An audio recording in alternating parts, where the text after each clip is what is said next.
শিয়াল আর কচ্ছপের বন্ধুত্ব। একদিন এক শিয়াল আর এক কচ্ছপের দেখা হলো জঙ্গলের এক পুকুর পাড়ে। শিয়াল খুব চালাক আর কচ্ছপ ছিল ধীরস্থির। শিয়াল কচ্ছপকে বলল, তুমি এত ধীরে হাঁটো, এক কাজ করি, আমরা দৌড় প্রতিযোগিতা করি। কচ্ছপ মুচকি হেসে রাজি হয়ে গেল।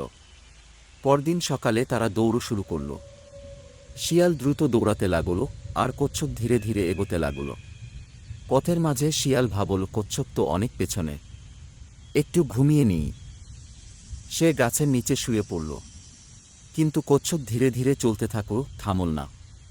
কিছুক্ষণ পর শিয়াল ঘুম থেকে উঠে দেখল কচ্ছপ প্রায় গন্তব্যে পৌঁছে গেছে।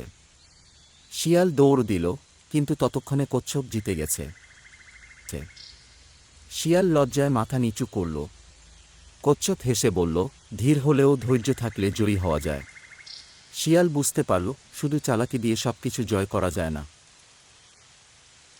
তাহলে আজকে আমরা এই গল্প থেকে শিখলাম, ধৈর্য আর কঠোর পরিশ্রমই সাফল্যের চাবিকাঠি।